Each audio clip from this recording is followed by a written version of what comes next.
మరి 174/18 అదేమైంది? అదెక్కడయ్యా? సిస్టర్, ఇదిగో ఇక్కడ ఈ నెంబర్ చూడవయ్యా. Good morning. Good morning. మరి ఇక్కడ వేరే సర్వే నంబర్ ఉందయ్యా. ఇది చూడు, ఇది 136 కదా. డిఎంఓ ఆఫీసు నుంచి సర్క్యులర్ వచ్చింది. ఇకపై అన్ని ఆఫీసులను emergency box, first aid kit అన్ని ఉంచాలని చెప్పారు. ఎందుకు? అలా అని ప్రెసిడెంట్ గారే అన్నారు. యూట్యూబ్ లో కూడా వచ్చింది. వీక్ గా ఉన్నవారు సిగ్గుపడకుండా హెల్మెట్ పెట్టుకుంటే సేఫ్ అని. ఆయన ఈ దేశానికి మొదటి పౌరుడు, వయసులో పెద్దవారు. ఆయన కాళ్ళ మీద పట్టడంలో తప్పులేదే, కానీ అక్కడే పడుకుని పోవడం తప్పు. మరి భారత ప్రధాని అటల్ బిహారీ వాజ్పేయి తమిళనాడులో చిన్న పుల్లయ్యమ్మ కాళ్ళ మీద పడ్డారు. ఎందుకో యూట్యూబ్ లో మీరే చూడండి. చూసి ఫేస్బుక్ లో షేర్ చేయండి. మధ్యాహ్నం భోజనం అయ్యాక మీ సీట్లలో సొమ్మసిలేగా పడుంటున్నారు. ఫస్ట్ ఎయిడ్ కిట్ కాదు, అంబులెన్స్ కు ఫోన్ చేస్తే సరిపోతుంది.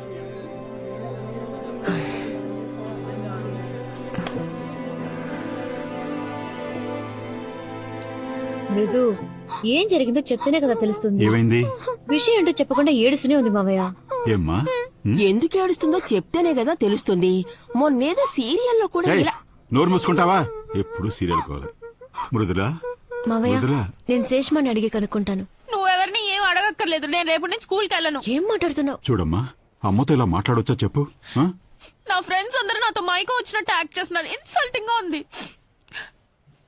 సరే ఏడవకు. కావాలంటే నేను వచ్చి ప్రిన్సిపల్ తో కంప్లైంట్ చేస్తాను.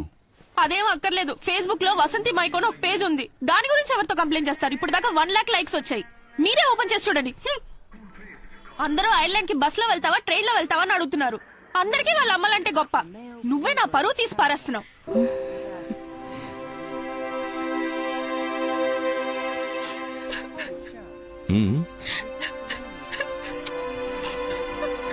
మృదులా,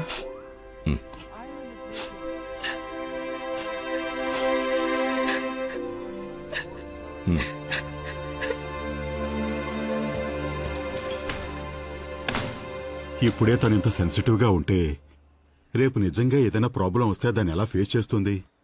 అందరి జీవితానికి ఫేస్బుక్కే డిసైడ్ చేసేలా ఉంది. ఛే,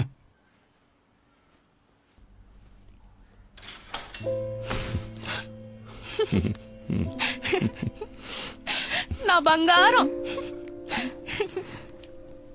ఏంటి? అందరం డిన్నర్ కి బయటికి వెళ్తున్నాం. డ్రెస్ మార్చుకురా.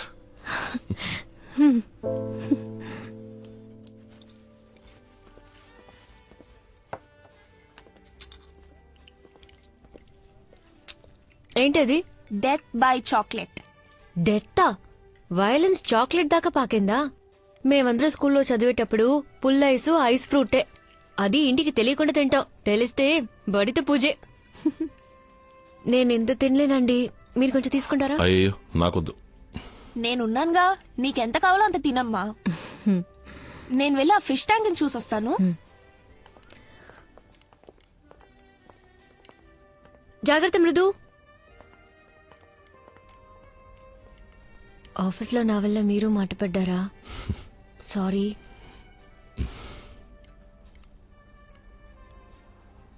మేము ఐర్లాండ్ వెళుతున్నాం. మేమంటే? నేను మృదుల.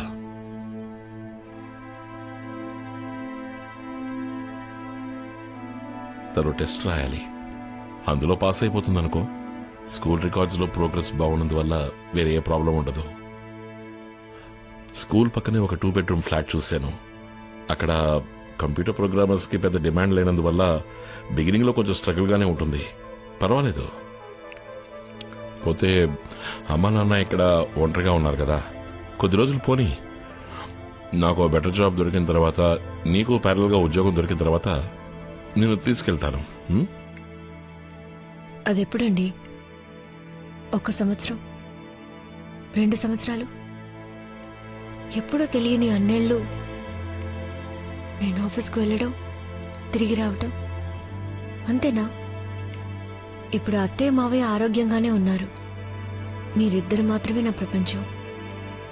ఎవరి కళ్ళకి నేను అడ్డురాను. మృదు లేకుండా నేను ఒక్కదానే ఉండడం ఊహించుకోలేకపోతున్నా.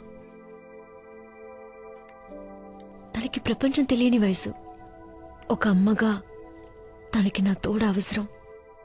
నాకు తన తోడు అవసరం. నువ్వు అనుకునేంత చిన్నపిల్ల ఏం కాదు. తను అన్ని మేనేజ్ చేసుకోగలదు. నాతో చాలా మెచ్యూర్డ్గా మాట్లాడింది. మోరోవర్ నాతోనే తను ఉండిపోయేది. అదిగాక ఎంత మంచి ఆపర్చునిటీ తనకు దొరికినప్పుడు అనవసరంగా 13 ఏళ్ల అమ్మాయికి ఆపర్చునిటీస్ కన్నా అవసరాలే ఎక్కువ ఉంటాయి. ఒక అమ్మగా నేను మాత్రమే తనకి చెప్పాల్సినవి, చెయ్యాల్సినవి తనకి తెలియకపోవచ్చు. అవి మీకు కూడా తెలియట్లేదా? మీరొక మంచి తండ్రి కావచ్చు, కానీ ఒక అమ్మగా ఎప్పటికీ ఉండలేరు.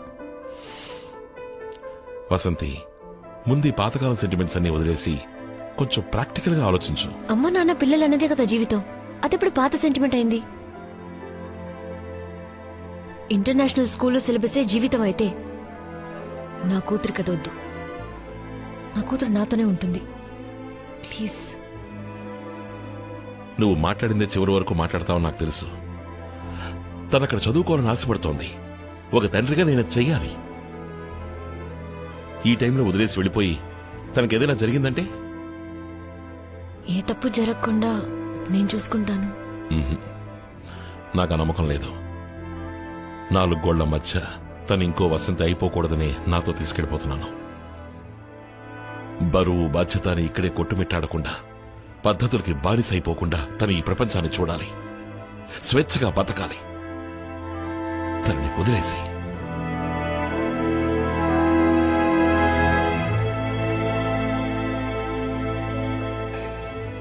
Attention ladies and gentlemen, this is the boarding announcement for all passengers traveling on KLM Royal Dutch బాగా చదువుకో. KL. నాన్న నీకు కష్టపెట్టకుండా నీ పనులు నువ్వే చూసుకో. మనకి అలవాటు లేని దేశం. స్కూల్, నైబర్స్ అన్నిటినీ నువ్వే మేనేజ్ చేసుకోవాలి. ఎవరు ఏం చెప్పినా అది కరెక్టా కాదని నాన్నని అడుగు. ఏ విషయం అయినా సరే నాన్న దగ్గర దాచుకో. ఎప్పుడూ నాన్న మాటే విను.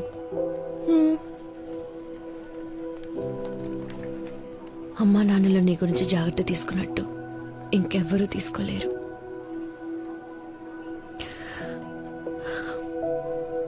ఇంకెవ్వరు. నువ్వేం దిగులు పడకమ్మా. నీ ఫోన్ లో వైబర్, ఆనేజ్ అని 10 యాప్స్ డౌన్లోడ్ చేసి పెట్టాను. రోజు నేను స్కూల్ నుంచి రాగానే నీకు ఫోన్ చేస్తాను. అప్పుడు ఇక్కడ 10:30 అవుతుంది. నువ్వు నిద్రపోవడానికి వెళ్తావు. నీకు నిద్ర వచ్చే వరకు మాట్లాడతాను. ఏదైనా నిన్నే అడిగి తెలుసుకుంటాను. నేనెక్కడున్నా నీ కూతుర్నేనమ్మా. That's for sure.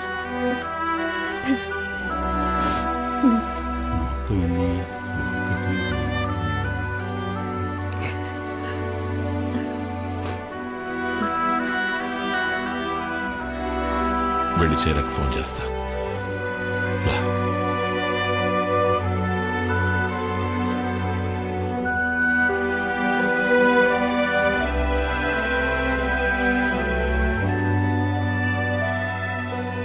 నువ్వు మా గురించి దిగులు పడకు, మేం బాగానే ఉంటాం. వసంతిని ఎక్కువ రోజులు ఒంటరిగా వదిలేయకు.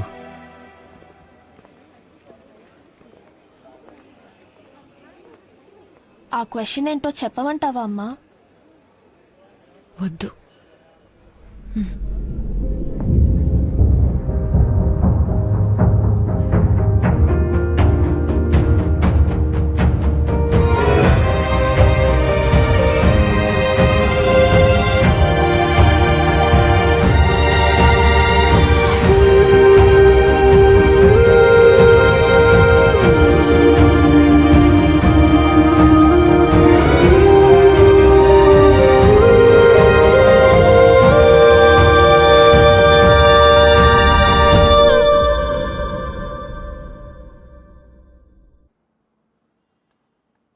ఈ రోజు తనకి స్పెషల్ క్లాస్ ఉంది. మీరు వచ్చేటప్పుడు తనని పికప్ చేసుకుని వచ్చేయండి.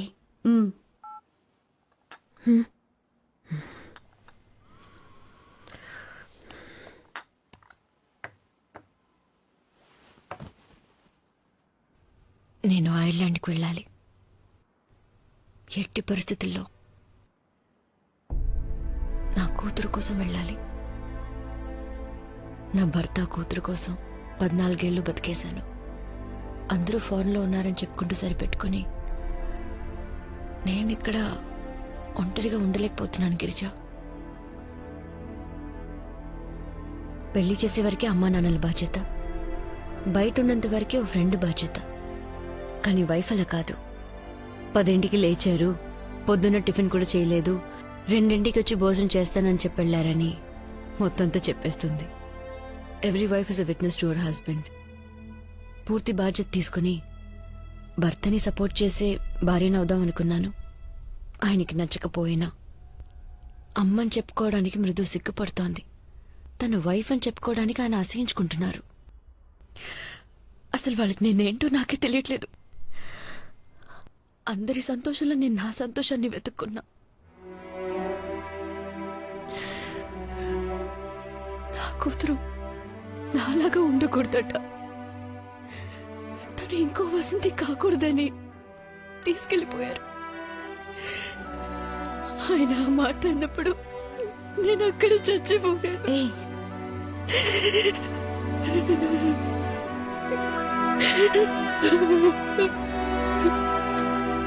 Vasanthi,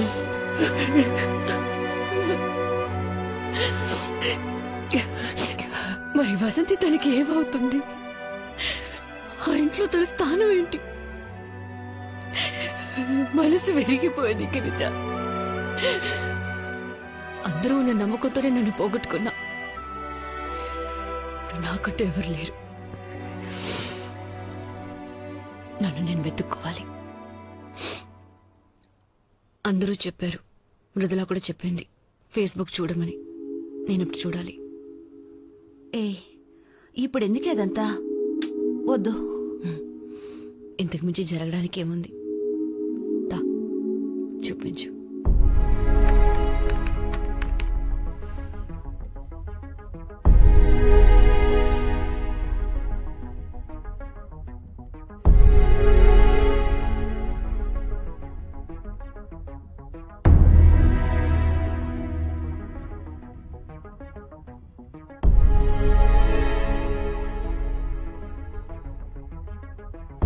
Vasanthi, are you a servant or a government servant? అయ్యో, నిజమైన పాద పూజ అంటే ఇదే. వెల్కమ్ తెలుగు నారి. వసంతి, ప్రెసిడెంట్ ని టీవీలో చూపిస్తున్నారు, స్విచ్ ఆఫ్ చేయి. మన ఊళ్ళో 1 కోటి మంది తాగి స్టడీగా ఉన్నారు. నువ్వెందుకు కళ్ళు తిరిగి పడ్డావు Vasanthi? Is this Vasanti 1998 economics patch? I don't think so. It can't be our Vasanti.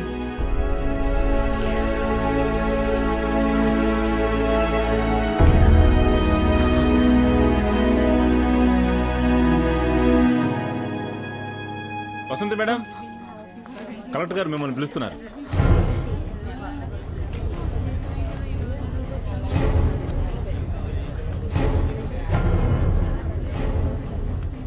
నిమిషాల ముందే కలెక్టర్ గారు వచ్చారు. లోన్ ఎవరో లేడీ ఆఫీసర్ ఉన్నారు.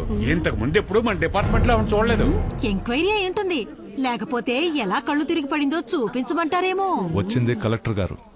విన్నారంటే బాగోదు.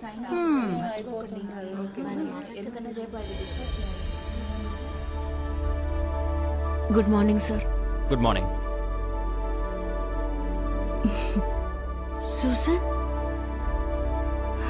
తను నా కాలేజ్ మేట్. లక్కీలీ నాకు ఫ్రెండ్. మా కాలేజ్లో డ్రెస్ కోడ్ ఓ పెద్ద సమస్య. నాతో పాటు 20 మంది స్టూడెంట్స్ ని 15 రోజులకి ఎగ్జామ్ టైంలో సస్పెండ్ చేశారు. మా కోసం ప్రిన్సిపల్తో పోరాడి మమ్మల్ని మళ్లీ క్లాసుకు పంపించింది ఈ వసంతిని.